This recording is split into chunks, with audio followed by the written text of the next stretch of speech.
Muy bien, hermanos. Segunda carta a los Corintios, el capítulo 5, el versículo 17, dice así la bendita palabra del Señor. De modo que si alguno está en Cristo, nueva criatura es. Las cosas viejas pasaron. He aquí, todas son hechas nuevas. Este texto de la segunda carta a los Corintios es tal vez de los primeros versículos que una persona memoriza cuando se llega a una iglesia cristiana, y también de los primeros que cita como una descripción de lo que ha sucedido en su vida y lo que ahora manifiesta ser cristiano. Y en líneas generales está haciendo una afirmación bíblica correcta de la obra de Cristo en el creyente. Pero cuando nosotros vamos más allá de la sola declaración o repetición de memoria del texto bíblico, cuando indagamos un poco más allá en alguien que lo expresa y lo profesa como algo en lo que se identifica, frecuentemente encontramos que lo que se entiende o lo que se quiere decir al citar este versículo no es lo que en verdad significa o enseña el texto bíblico. Quiero dar 2 ejemplos del mal uso que se hace de este texto por no entenderse correctamente. Vuelvo y repito, es válido y loable que alguien lo exprese, lo memorice y lo cite hablando de sí mismo. Sin embargo, mis hermanos, cuando uno indaga un poco más allá, puede darse cuenta que muchos lo citan, pero con un entendimiento errado. Y son 2 ejemplos los que quiero dar para mostrar eso, y tan solo 2 con el propósito que hoy tenemos en la predicación. El primer ejemplo es aquellos que cuando dicen que son una nueva criatura y que las cosas viejas pasaron y que ahora todas son hechas nuevas, y lo citan pensando que ahora todo lo que hacen, lo que piensan, lo que deciden o lo que se les ocurre, lo que imaginan, lo que sienten, está bien. Está bien, es de Dios, porque es en su entendimiento del Espíritu. Porque al citar este texto dicen, ya nada de lo que yo era es, las cosas viejas han pasado y Dios me ha hecho nuevo. Y es como si consideraran que ellos son algo así ahora, supuestamente que han venido a Cristo, como si fueran algo así como autómatas del bien. Es como si en su entendimiento de lo que sucedió en su supuesta conversión hubiesen sido divinizados. Lo que brota de ellos está bien, sobre la base del mal entendimiento de este texto bíblico. Yo soy una nueva criatura, las cosas viejas pasaron y aquí todas son hechas nuevas. Soy una nueva creación. Ellos mismos lo que quieren, lo que sienten, a lo que se inclinan, lo que deciden, lo que imaginan, lo que les gusta, finalmente es el parámetro por el que juzgan todas las cosas. Y si está de acuerdo a sus sentires, a sus emociones, a lo que ellos consideran desde su perspectiva alejada de la Escritura, pues está bien, es de Dios. Y esto no es una invención. Frecuentemente uno encuentra cristianos que no han entendido que la obra de redención no significa que una persona se convierte en un autómata del bien, y que mucho menos ha sido divinizado como para que todo lo que se le ocurre y le pasa por la mente entonces viene del Espíritu de Dios y es aprobable con tal de que brote de él. Y es ahí, amados hermanos, cuando la fe bíblica, la fe reformada, la verdad escritural sobre el hombre y su condición siempre necesitada. Antes de Cristo totalmente, pero en Cristo continúa igual. Dependiente de Dios, la fe bíblica allí nos humilla y nos deja en el lugar seguro en el que nosotros debemos estar, aún como creyentes. ¿Cuál es ese lugar? Humillados y dependientes a los pies de Cristo. Muchas personas cuando llegan a una iglesia bíblica dicen, me suena, y logran percibir que lo que se les dice es distinto. Tú no eres un campeón. Dios no calla de amor al observarte, de viendo cómo vas volando y lo super espiritual que eres. Nosotros somos pecadores, pero redimidos. El Espíritu Santo obra en nosotros y somos impulsados por la acción de Dios a hacer la voluntad de Dios. Pero no todo lo que brota de nosotros, no todo lo que pasa por nuestras mentes, no todo lo que sentimos, no todo lo que nos gusta, no todo lo que nos emociona está bien. Nosotros no somos autómatas del bien. Eso no quiere decir ser una nueva criatura. Eso no quiere decir que las cosas viejas pasaron y que aquí todas son hechas nuevas. Un comentarista bíblico, MacDonald, describe este clásico del mal entendimiento de este texto así. Dice, este texto es uno de los favoritos en los testimonios personales.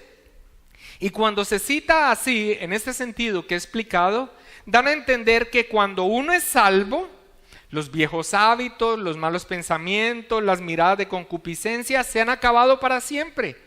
Y que todo viene a ser literalmente nuevo en la vida de aquella persona. Y este comentarista añade, sabemos que no es cierto. El versículo no describe la práctica perfecta del creyente, sino su posición en Cristo Jesús. Ahora, y sobre esto quiero ser claro, sin dudas, nuestra posición en Cristo Jesús, salvos, perdonados, redimidos, con la presencia del Espíritu Santo, lo que ahora somos en Él, es el fundamento firme para la práctica, o sea, para una vida en santidad. Ese es el fundamento, y sobre eso nos vamos a detener en el próximo sermón.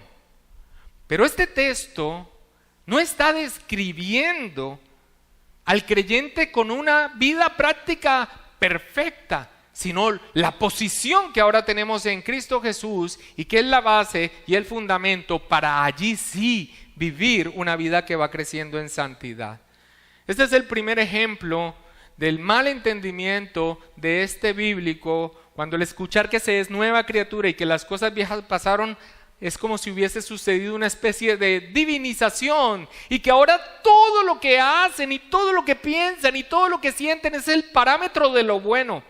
No, la fe bíblica nos recuerda que aún hay un remanente de pecado en nuestra vida y que nuestra dependencia es solamente de Dios y continuamente. El segundo ejemplo del malentendido es cuando alguien lee, de modo que si alguno está en Cristo, nueva criatura es, las cosas viejas pasaron, he aquí todas son hechas nuevas, y se ve entonces a sí mismo y ve sus luchas, y ve que aún sigue siendo tentado, y que frecuentemente y dolorosamente falla, que hay áreas de su vida antes de que escuchara el Evangelio y que creyera en el Evangelio, que aún le acosan, ve que aún toma decisiones torpemente, que no tienen el resultado que esperaban, y concluye, al ver todo esto, las cosas viejas no han pasado. No todo lo que soy es nuevo. Yo no soy esa nueva criatura de la que hablan y concluyen, definitivamente no estoy en Cristo. Y estas mismas personas, al llegar a esta conclusión, experimentan un desazón, un agobio, un peso que les sume en la tristeza. Y cuando manifiestan esto, de que esa inconformidad consigo mismo y que posiblemente no sean cristianos y tal vez escuchen una voz que con un propósito les dice, ok, entonces vete y bébete el mundo. Esas personas de ninguna manera se les pasa por la cabeza, no es algo consideren y simplemente no es una alternativa para él porque no pueden alejarse de las cosas de Dios. Y sin embargo, al leer este texto, han concluido erróneamente que probablemente no se está en Cristo Jesús. Y ya voy a hacer un poco de claridad acerca de erróneamente por qué este segundo caso. Estos son tan solo 2 ejemplos de la forma equivocada, no solo de cómo se entiende este texto, sino de cuánta confusión y desconocimiento hay en quienes se profesan cristianos acerca de la obra de Cristo y de su redención aplicada en nuestra vida, lo que realmente sucede en nuestra salvación. No es solamente la malinterpretación de este texto, sino que el entendimiento de este texto en estas formas que he mencionado, lo que muestra es que hoy en día el promedio de los cristianos, por no hablar de la mayoría, no han entendido realmente ni qué es el evangelio, ni realmente qué es lo que sucede en aquel que viene con fe genuina y arrepentimiento sincero a los pies de Cristo. ¿Qué significa estar en Cristo? ¿Cuál es el resultado de esa obra aplicada en nosotros y que Pablo en este texto se refiere como una nueva creación? ¿Y a qué se refiere cuando dice que las cosas viejas han pasado y que en Cristo Jesús todas son hechas nuevas? Esos son los temas que vamos a desarrollar en los siguientes sermones. El día de hoy vamos a dar la primera de estas interrogantes. ¿Qué significa estar en Cristo? De modo que si alguno está en Cristo. Vamos a desarrollar hoy, en la limitación de tiempo que tenemos, la doctrina conocida como la unión con Cristo. La doctrina de la unión con Cristo. Este versículo 17 inicia diciendo: de modo que si alguno está en Cristo. En Cristo y expresiones sinónimas a estas son usadas masivamente en el Nuevo Testamento para referirse a lo siguiente. Cada vez que usted encuentre en una carta paulina, en una carta en los evangelios, en el Nuevo Testamento, tanto en los evangelios como en la carta, usted encuentra, especialmente en las cartas, usted encuentra esta expresión en Cristo o expresiones sinónimas, se refiere a lo siguiente: la relación en la que Dios ve a los creyentes con su Hijo Jesucristo, la relación en la que Dios ve a los creyentes en su Hijo Jesucristo, y en la que en virtud de esa relación, esas personas en unión con Cristo reciben los beneficios de la salvación. Voy a volver a decirlo. Cada vez que usted encuentra la expresión en Cristo, que es nutrida en la palabra de Dios en el Nuevo Testamento, se está refiriendo a la relación en la que Dios ve a los creyentes con su Hijo y en la que en virtud de esa unión recibe los beneficios de la salvación. Y note que me he referido a la unión que los creyentes tienen con Cristo, primariamente refiriéndome a la perspectiva divina, más que a la experiencia que personalmente vivimos en nuestra relación con Cristo a partir del momento de nuestra conversión.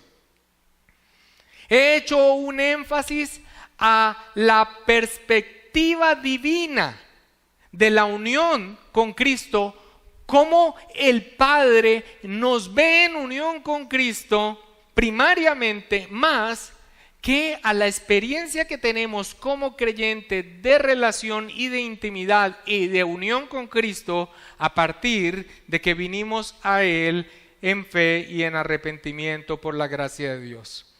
Y esto lo he hecho, hermanos, porque nuestra unión con Cristo trasciende, va más allá de lo que nosotros experimentamos personalmente a partir de nuestra salvación. A partir de nuestra salvación realmente experimentamos una intimidad y una unión con Cristo Jesús, pero esa unión con Cristo va más allá, trasciende. ¿A qué se refiere, pastor? La Escritura nos enseña que Dios nos ve en relación con Cristo, en unión con Cristo, y esto es tremendo, desde la elección de Dios Padre, antes de la fundación del mundo, cuando ni siquiera habíamos nacido. Es más, cuando ni siquiera existía nada, solamente Él era. Vayamos por favor a Efesios capítulo 1, versículo 3 al 4. Yo le ruego a Dios que usted le sea dada la capacidad de sorprenderse, Efesios 1, 3 al 4. Que Dios le dé la capacidad de sorprenderse de estas verdades que solamente conocemos porque Dios nos las ha revelado en su bendita palabra y con un propósito al que ya me voy a referir. Esta unión con Cristo va desde antes de la fundación del mundo. Así dice Efesios 1, 3 al 4, dice: bendito sea el Dios y Padre de nuestro Señor Jesucristo, que nos bendijo con toda bendición espiritual en los lugares celestiales en Cristo, según nos escogió. ¿Cómo nos escogió? En Él. ¿En quién? En Cristo. ¿Cuándo? Antes de la fundación del mundo, para que fuésemos santos y sin mancha delante de Él. La profundidad de esta verdad espiritual simplemente está fuera de nuestras capacidades. La entendemos y la creemos porque así lo dice la palabra del Señor. Y esto es lo que debemos creer por la palabra del Señor. Que aun cuando no existíamos, que aun cuando no existían nuestros padres, ni nuestros abuelos, ni la raza humana, ni el mundo, Dios nos vio en unión con su Hijo, y en esa unión nos eligió para salvación.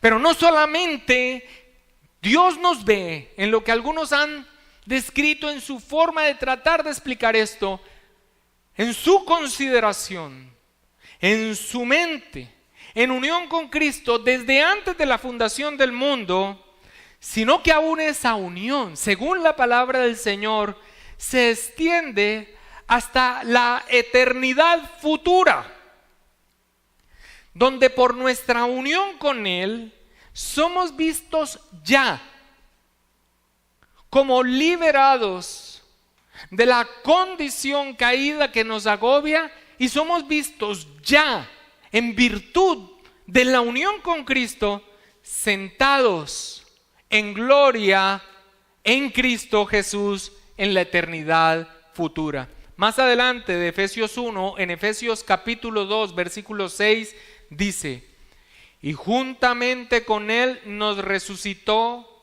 y dice, y asimismo nos hizo sentar en los lugares celestiales con Cristo Jesús. Así nos considera Dios. Ahora mismo sentados en su reino glorioso con Cristo Jesús, Y aunque el advenimiento de nuestro Señor Jesucristo aún no ha sucedido y la entrada a la eternidad futura en perfección aún no ha sucedido, así nos ve Dios en unión con Cristo. Desde la eternidad pasada, antes de crear todas las cosas, nos eligió en Cristo Jesús. Y en la eternidad futura, que es segurísima, pero que aún no ha acontecido, nos ve ya sentados, gloriosos y triunfantes, al lado del trono de nuestro Señor Jesucristo. Y esto, amados hermanos, debe asombrarnos y debe también traer a nuestra mente algo que es sublime y que trae una enorme paz a nuestro corazón.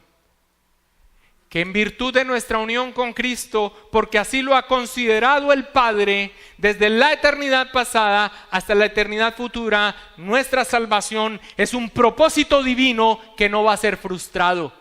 Aun cuando no existíamos, y aun lo que todavía no vivimos, es seguro en el decreto, mente y determinación de nuestro santo Dios. Nuestra unión con Cristo va entonces desde antes de la fundación del mundo, donde fuimos elegidos en Cristo, y tiene su cumplimiento pleno en la comunión que tendremos con Cristo en la eternidad cuando Él regrese en gloria, pero donde ya somos vistos en la determinación de nuestro santo Dios. Pero como para seguir asombrados de esta determinación de Dios de redención, de criaturas que no merecíamos su gracia, en unión con nuestro Señor Jesucristo, la palabra del Señor también nos enseña que esa unión incluye que éramos considerados en unión con Cristo cuando el Señor mismo, el Verbo hecho carne, Dios hecho hombre, vivió en su ministerio terrenal la vida perfecta que Él vivió y su muerte en la cruz del Calvario. Allí mismo en 2 Corintios 5, al final del versículo 14, texto que ya expusimos, el apóstol Pablo dijo: si uno murió por todos, luego todos murieron. Y en la carta a los Romanos dice: nuestro viejo hombre fue crucificado juntamente con él. Esto lo dice en Romanos 6:6. También nos enseña el apóstol Pablo que por la obediencia de él, nosotros somos constituidos justos. Hermanos, nuestra unión con Cristo, Dios nos ve en unión con Cristo, y este es el énfasis primario de la perspectiva divina de la unión con Cristo. Va desde la eternidad pasada, antes de la fundación del mundo, hasta la eternidad futura, sentado en los lugares celestiales en Cristo Jesús, aún en el ministerio, en la obra de nuestro Señor Jesucristo. Cuando Cristo estaba obedeciendo perfectamente la voluntad de su Padre, en virtud de nuestra unión con Cristo y por su obra redentora, a nosotros nos es atribuida su justicia y su vida santa. Y cuando Él estaba muriendo en la cruz del Calvario, en virtud de nuestra unión con Cristo, es como si nosotros mismos, con toda la deuda del pecado, también estuviese allí muriendo, unidos a Cristo Jesús, crucificado en la cruz del Calvario. Entendemos claramente que la obra es de Cristo y que fue Él quien vivió y que fue Él quien murió, y también entendemos que es en nuestra representación. Pero la palabra del Señor en su lenguaje nos enseña que allí mismo estábamos en unión con Él. Y lo que nosotros también vivimos ahora en nuestra vida, todo aquello que nosotros hacemos como creyente, lo hacemos en unión con Cristo. Así que nuestra unión con Cristo trasciende, va más allá de lo que experimentamos personalmente a partir de nuestra salvación. Y este es el punto. Me he detenido inicialmente en este aspecto de nuestra unión con Cristo con el propósito de que entendamos que aún nuestra salvación no se trata tan solo de nosotros. Me he detenido en este punto de mostrar que nuestra unión con Cristo, desde la perspectiva divina, trasciende a la experiencia que tenemos de nuestra salvación y de nuestra relación con Cristo, para que nosotros podamos entender que aunque nosotros mismos somos los beneficiarios de la gracia de Dios para salvación, la salvación de los perdidos no está enfocada primariamente en los perdidos, sino en manifestar la gloria, las perfecciones y la gracia de Dios, salvando a la raza humana en pecado. A todos aquellos elegidos en la eternidad, asegurada su salvación en Cristo Jesús. ¿Todo esto para qué es? Nosotros somos beneficiarios, pero debemos entender que nosotros no somos el centro de la existencia del universo. Dios salva para manifestar su gloria y su honra y derramar su gracia sobre seres que no lo merecían, primariamente para mostrar algo de Él mismo. Es el propósito divino de salvar en Cristo a aquellos que eligió incondicionalmente. Y fue incondicionalmente porque no podemos admitir más la basura que recibimos, de que Él miró hacia futuro y vio que íbamos a tener fe y que por eso nos eligió, poniendo la salvación en una determinación del hombre y finalmente haciéndole el motivo por el cual fue elegido. Así entonces la gloria y la honra de la salvación es del hombre, y la arrogancia que hoy día vemos en medio de la iglesia contemporánea entendemos de dónde viene. No hay un tal futuro paralelo hacia donde Dios mire.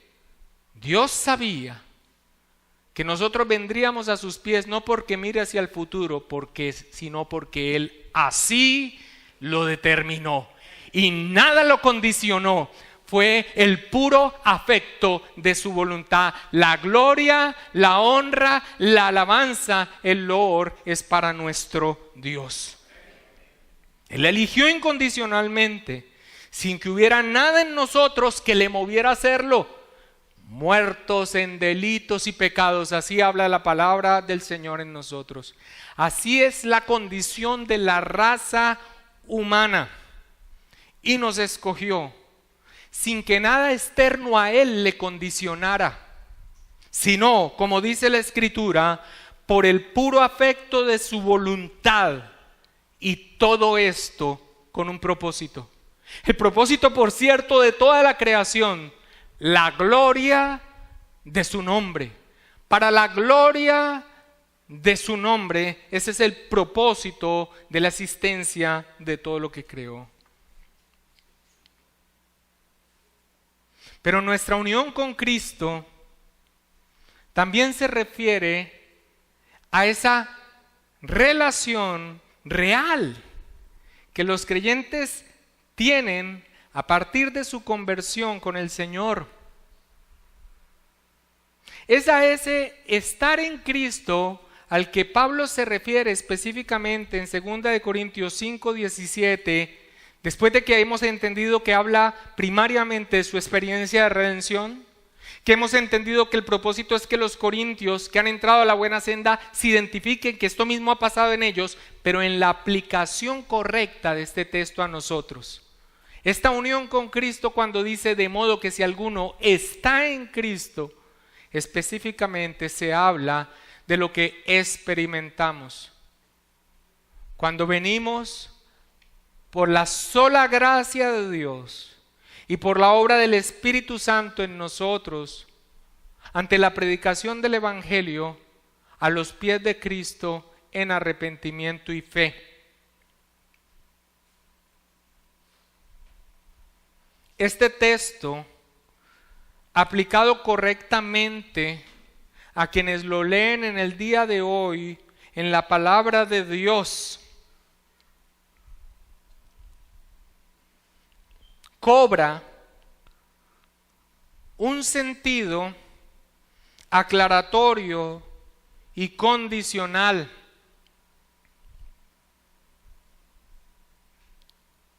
Que hace que no sea aplicado de manera indiscriminada a cualquiera que simplemente lo memoriza y lo cita. Cuando usted lee en el sentido de aplicación correcta del texto, si realmente está hablando de usted, cuando usted lee de modo que si alguno está en Cristo, este texto cobra un sentido condicional. Si alguno está en Cristo. Y ese sentido condicional persuade a que la afirmación que se hace a continuación, ¿cuál? Que se es una nueva criatura y que las cosas viejas pasaron y que todas son hechas, no sea aplicada indiscriminadamente a cualquiera.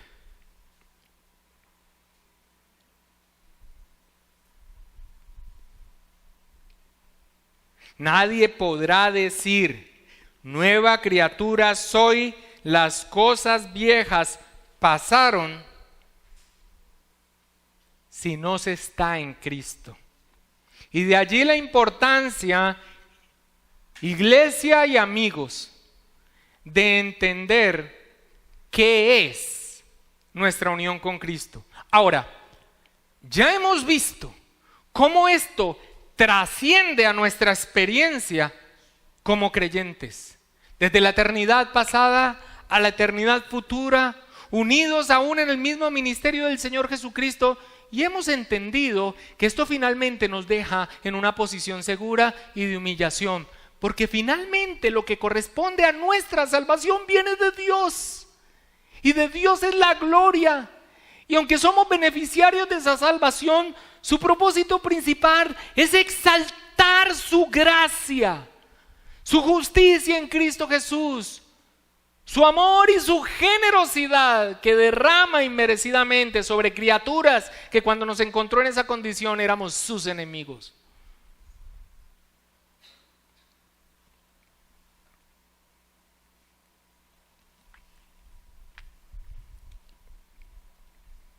Pero cuando alguien lee de modo que si alguno está en Cristo y aplica para su propia vida la afirmación que se hace a continuación, cuando todavía ni siquiera entiende qué es estar en Cristo, yerra gravemente, como en el primero y en algunos casos como en el segundo ejemplo que mencioné. De allí la importancia de entender qué es estar en Cristo, de modo que si alguno está en Cristo. Y estar en Cristo no es asistir a una iglesia cristiana. No es la asistencia continua u ocasional que alguien tenga a una congregación evangélica, lo que significa tu unión con Cristo. Y quiero que no me malentiendan. Congregarse y ser parte de una iglesia local no es opcional para un verdadero creyente. No es opcional, pero seamos claros, eso no es lo que hace que alguien sea un verdadero creyente. En medio de las iglesias locales, entendemos que hay personas que apenas están considerando el evangelio. Vienen con buena disposición, están escuchando atentamente. Tal vez en este mismo momento están siendo persuadidos por la verdad, por la acción del Espíritu Santo. Pero aún, siendo sinceros, no se han rendido ante Cristo. No han venido a Cristo en arrepentimiento y plena confianza en Él y solo en Él para salvación. Los recibimos gozosos, les tratamos con respeto y esperamos que a través de la labor de predicación y de la exhortación de los hermanos, que son los medios que Dios utiliza a la predicación del Evangelio, en su acción poderosa el Espíritu Santo les conceda entender su condición y corran a Cristo en arrepentimiento y fe. Pero su asistencia no es lo que determina su unión con Cristo. Estar en Cristo no es asistir regularmente a una iglesia evangélica, con la aclaración que ya hice.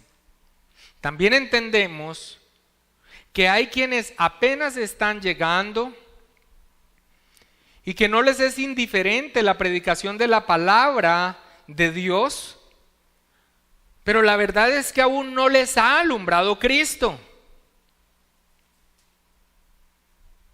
Vienen, si a los 5 minutos de salir se les preguntara un resumen del sermón,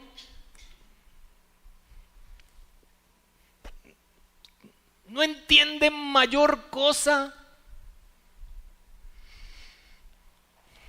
El acto de venir un domingo es un acto que consideran que deben hacer, un acto religioso. La devoción religiosa en el hombre caído es algo de lo que da testimonio todas las culturas en la raza humana a lo largo de la historia de la humanidad. El ser humano tiene esa tendencia hacia la adoración, pero el pecado la tuerce en idolatría. Y también en medio de la iglesia siempre han habido personas que dan muestras externas de conversión, pero que su fe no es genuina. Y con el tiempo, tarde o temprano, se apartarán mostrando su real condición espiritual. Esta es la perspectiva bíblica. No es que eran salvos y perdieron su salvación y dejaron de hacerlo.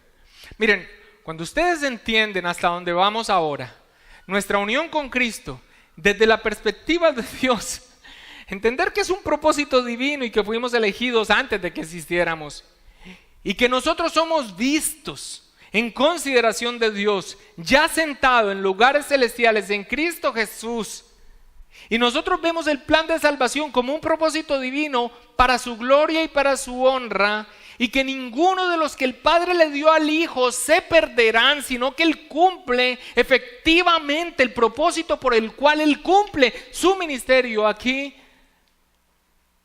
La conclusión no puede ser: era salvo y dejó de ser salvo porque se apartó. La conclusión bíblica, entendiendo la redención correctamente, es que esa persona nunca fue salva. Dio muestra, pero es que pastor, no, es que era salva y perdió la salvación. ¿Y por qué sabes que era salva?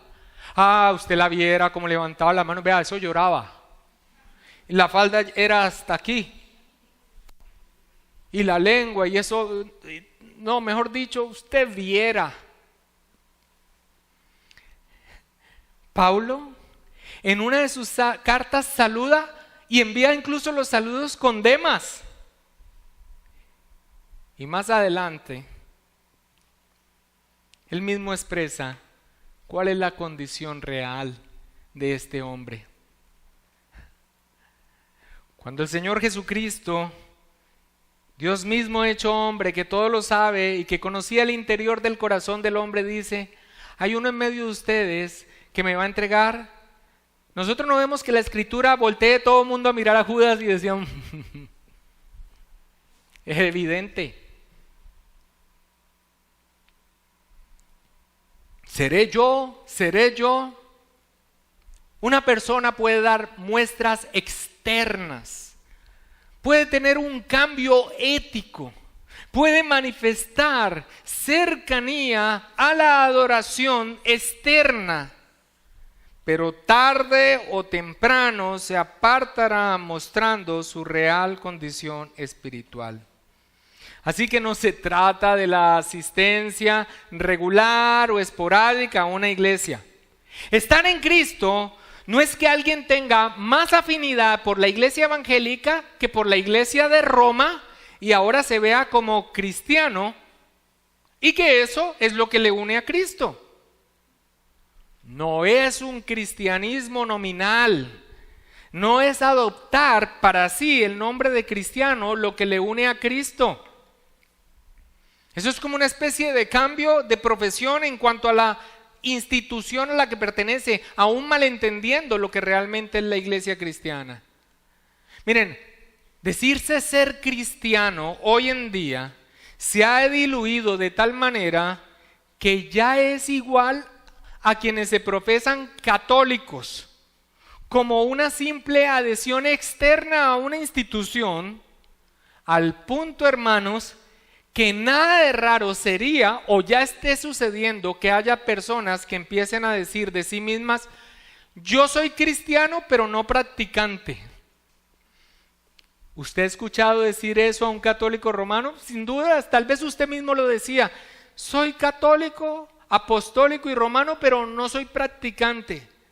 Nada de raro sería en su degradación, en su dilución, en el mal entendimiento de lo que verdaderamente ser cristiano es, que alguien, redargüido por los demás verdaderos cristianos, diciendo: ¿dónde te congregas? ¿Por qué la vida que estás llevando? ¿Qué es lo que profesas ser? Se diga inmediatamente como defensa: no, es que yo soy cristiano pero no practicante. Nada de raro sería. Hermanos, la unión con Cristo tampoco viene porque alguien repita una oración donde se dice recibir a Cristo en su corazón. Hoy se acercaba una hermana de mucho tiempo en el Señor y decía: yo sufro al ver a mi hermana, en donde está plenamente convencida que las personas, por persuasión de los que le llevaron y forzadamente cuando se hace una invitación a pasar adelante, a que repitan una oración, esas personas ya están salvas. Es más, me dice: mi hijo, ¿cómo me parece que la expresión que utilizan es: ya lo dijo, ya está sellado para salvación? Cuando Pablo dice en cuanto a la salvación por la predicación del Evangelio, que esto es lo que creemos, que si confesares con tu boca que Jesús es el Señor y creyeres en tu corazón que Dios le levantó de los muertos, serás salvo, porque con el corazón se cree para justicia, pero con la boca se confiesa para salvación. Confesar con la boca apunta a que es necesaria una expresión personal de fe en el Señor Jesucristo como respuesta al Evangelio. Pero parece que pasaran por alto la expresión donde aquí se dice: y creyeres en tu corazón. Pero esto no puede ser reducido a la repetición de una oración sin que medie la verdadera fe, como una especie de repetición de mantra salvífico que hace que el impío se salve por solo repetirlo. Lo que se conoce como llamados al altar, que un hombre de dudosísima teología llamado Charles Finney a finales del siglo XIX instauró, se inventó, es una práctica que, lejos de ser inocua, sin peligro, es maligna, porque transmite a personas una falsa garantía de salvación. La oración en sí no está mal. Lo que es perverso y maligno es hacerle creer a alguien que por el hecho de pasar adelante y repetir una oración donde decide por Cristo y donde abre las puertas de su corazón y hay fiesta en los cielos y la gente aplaude y llore y la persona dice: ya quedé sellado, y no ve su necesidad real de venir a Cristo en arrepentimiento y fe, en una ausencia total en las iglesias cristianas contemporáneas de la predicación real del Evangelio, considere que ya es salvo porque algo repitió. Y también mengua la verdadera evangelización bíblica, cuando muchos andan por allí simplemente haciendo que las personas repitan oraciones en la calle y no exponen con claridad la verdad del Evangelio. No muestran la necesidad de que la persona, entendiendo su condición de enemistad con Dios, venga en arrepentimiento y fe a Cristo Jesús, el único camino para salvación. Y resulta que ahora el evangelismo se ha convertido en la capacidad disuasoria de que las personas repitan una frase. Y su degradación cómica, diabólica e ignorante la vemos nosotros, y ya me he referido a esto, cuando usted va pasando por las calles y ve en un palo que dice: renuncio a Artemisa, recibo a Cristo. Esa es la degradación final de este malentendimiento de cómo supuestamente alguien está en Cristo. Alguien por allí en un estado de ignorancia terrible piensa que alguien va manejando en su carro con la moza directo a pecar y lee: renuncio a Artemisa, recibo a Cristo. Ya lo dijiste, está sellado, le ganamos uno al diablo. No, hermano, no.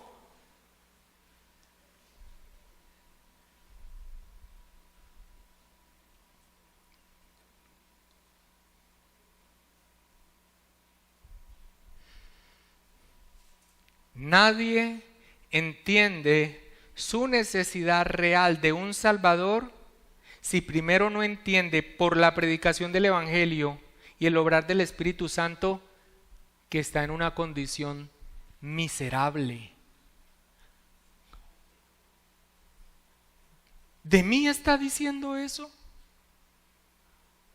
Yo nunca he matado, yo nunca he robado, yo soy un buen esposo, yo llevo toda la casa, yo no he adulterado, y todo eso puede, entre comillas, porque sabemos que la ley de Dios muestra y exhibe la condición de nuestro corazón.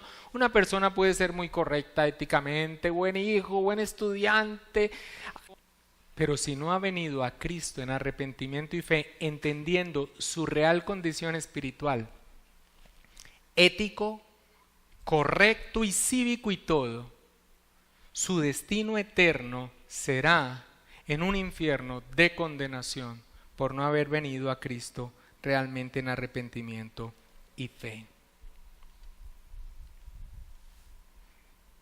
Ahora, hermanos, en el otro extremo, estar en Cristo, estar unido a Cristo, tampoco es algo que se obtiene cuando se alcanza un nivel de santidad superior a la medida. No es la obediencia a la ley de Dios la que nos canjea unión con Cristo.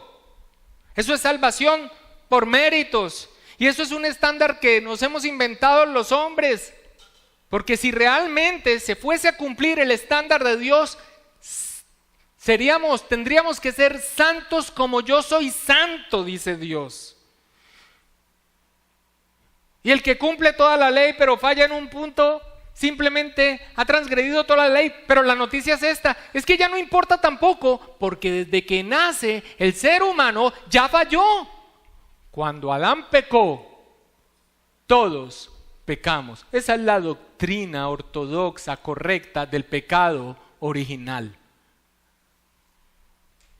De una vez, si todavía tienes dentro de tus verdades que el hombre nace bueno y que la sociedad lo corrompe, bienvenido a una iglesia cristiana para que empieces a entender la verdad de la condición de la raza humana. El hombre no nace bueno.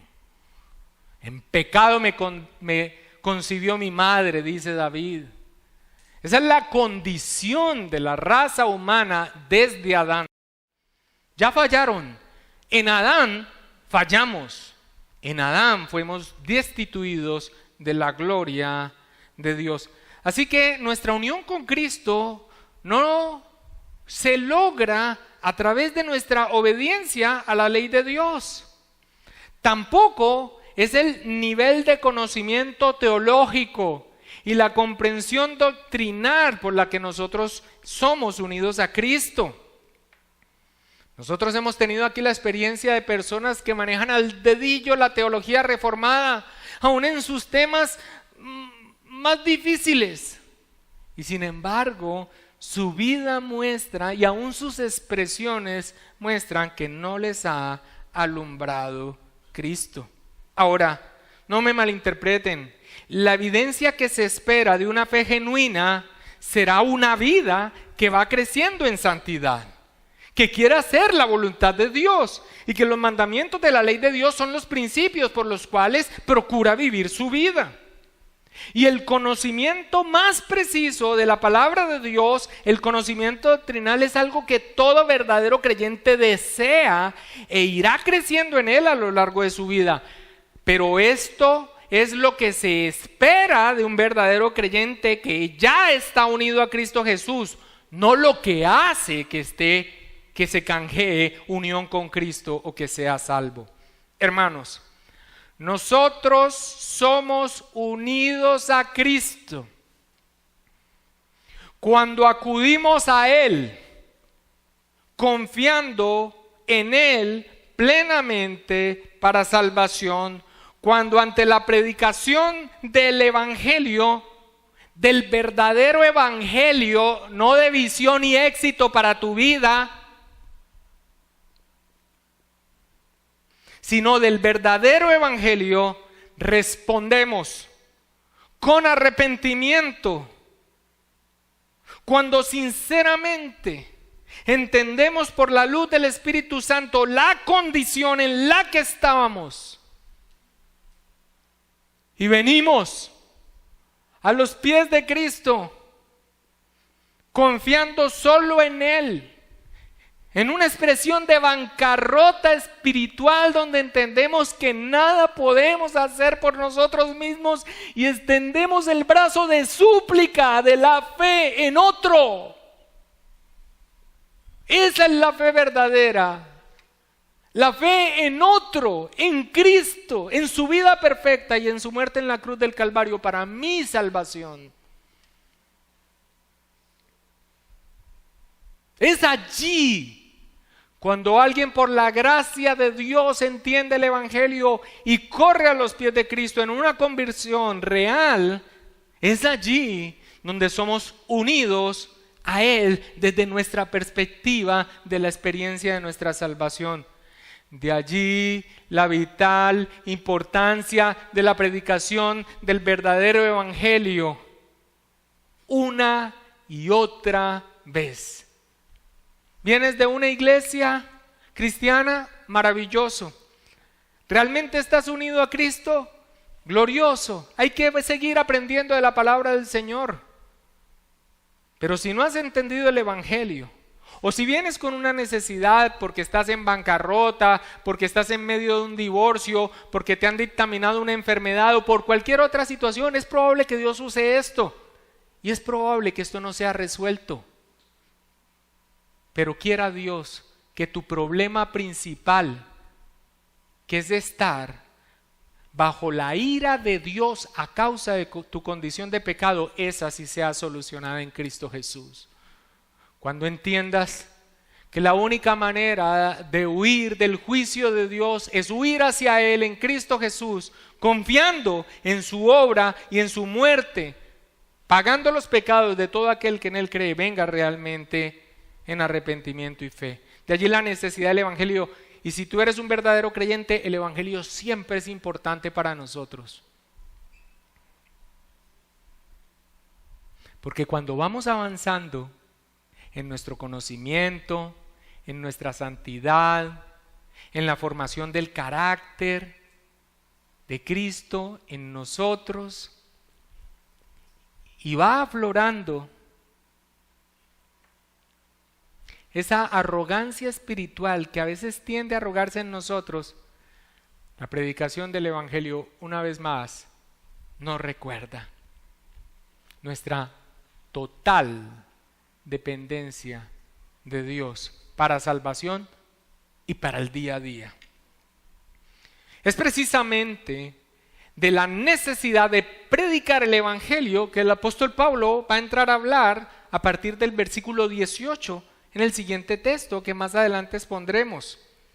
Sobre la Escritura negamos cualquier percepción de salvación por bondad inherente en el hombre.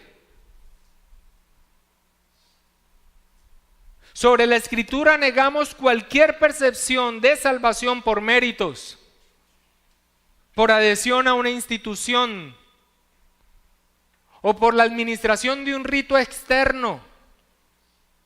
como lo afirma Roma, o como puede ser malentendido en algún otro lugar donde se piensa que por haber recibido un rito externo, entonces se está unido a Cristo. Sobre la Escritura negamos cualquier percepción de salvación por la fe de otros. Dígame si no es verdad que al día de hoy muchas personas piensan que su esposo impío y sus hijos paganos son salvos porque creen en el Señor Jesucristo y serás salvo tú y toda tu casa. Como si mi fe cubriera para salvación a los que están a mi alrededor, malentendiendo también ese texto bíblico. Sobre la Escritura negamos cualquier percepción de salvación por nacer en un hogar de padres cristianos. Es que yo soy cristiano desde la cuna. Desde la cuna es imposible ser cristiano. No hay cristianos de cuna. Usted puede haber estado todo el tiempo de su niñez en una iglesia cristiana. Eso es maravilloso. Dios, en su providencia, concedió que nuestros niños nacieran en un hogar de padres cristianos, quienes han procurado, y espero que así sea, con todas sus fuerzas, rogando a Dios, instruir a esos niños en el temor de Dios, en el conocimiento de la palabra de Dios, para que un día entiendan su condición y su necesidad de venir a Cristo en arrepentimiento y fe. Uno no nace cristiano. Es más, uno no está unido a Cristo porque mis papás son cristianos y porque he venido a la iglesia desde pequeñito. Sobre la Escritura negamos cualquier percepción de salvación por cambios éticos, por la asistencia regular o esporádica a una iglesia o por el mero entendimiento intelectual de las doctrinas. Solo la fe genuina, la confianza plena para salvación en el Señor Jesucristo y el arrepentimiento que viene de entender el estado de pecado y enemistad en el que me encontraba con Dios, resulta en nuestra salvación por la sola gracia de nuestro Dios y por la acción sobrenatural del Espíritu Santo que nos saca del estado de muerte para que veamos a Cristo como deseable. Nuestra unión con Cristo, como ya vimos al principio, es un tema muy amplio y extenso. No es simplemente un paso en la aplicación de la redención, pero es muy importante que comprendamos cómo alguien es salvo para entender cuando alguien realmente está en Cristo.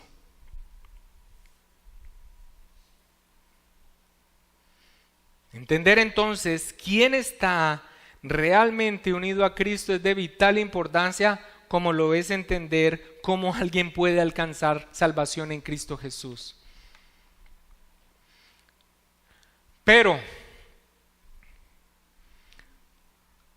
para los creyentes, aunque nuestra salvación en Cristo es segura, y como hemos visto, nuestra unión con Él es eterna y segura desde la eternidad hasta la eternidad, cuando nosotros leemos, de modo que si alguno está en Cristo, implícitamente hace un llamado a que continuamente, bajo los parámetros bíblicos, nos examinemos si esa unión con Cristo es real.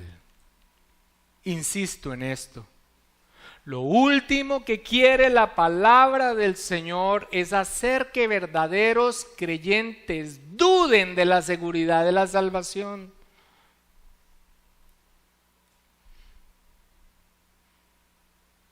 Pero este tipo de expresiones impulsa a que el creyente continuamente se esté examinando.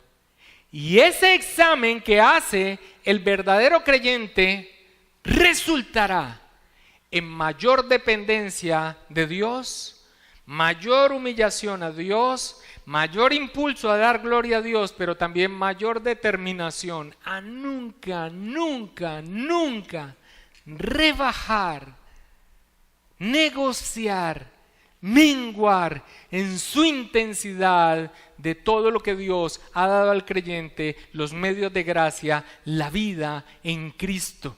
Porque aunque esté seguro en Él,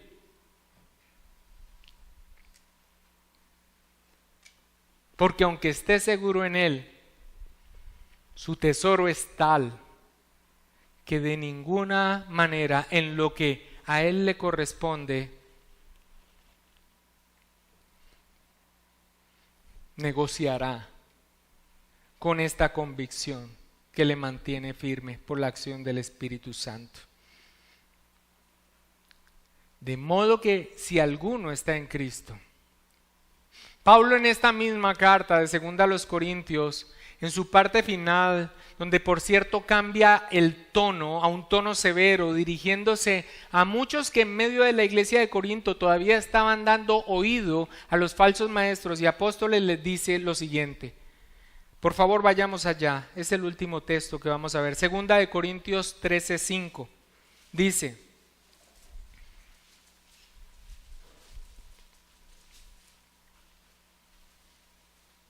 examinaos a vosotros mismos si estáis en la fe. Probaos a vosotros mismos. ¿O no os conocéis a vosotros mismos? ¿Que Jesucristo está en vosotros? A menos que estéis reprobados. ¿Qué es lo que yo debo examinar como creyente? 3 puntos. 1. La confianza que tengo en Cristo para salvación. El Evangelio. ¿Realmente tu confianza está en Cristo o en Cristo y algo más? Si es en Cristo y en algo más, si es en Cristo y lo fiel que eres en tus diezmos, si es en Cristo y lo buenecito que eres, si es en Cristo en cualquier otra expresión, todas las expresiones de obediencia son fortalecedoras para nosotros, pero cuando empezamos a ponerlas como un elemento adicional a lo que se necesita para salvación, ese ya no es el Evangelio. Un hermano o una persona que se profesa creyente, entiendo que lo que se está necesitando es una formación más firme en la palabra del Señor. Quiere ser parte de la iglesia, profesa su fe en el Señor Jesucristo, pero cuando no lo veo los domingos, y si está aquí presente, le ruego que me excuse el ejemplo, pero me es útil para beneficio de los demás. Me dice: no, yo el domingo no puedo venir porque yo guardo el Sabbat. ¿Cuál es mi conclusión como pastor en una fe bíblica? ¿Este hombre ha entendido verdaderamente el Evangelio para salvación?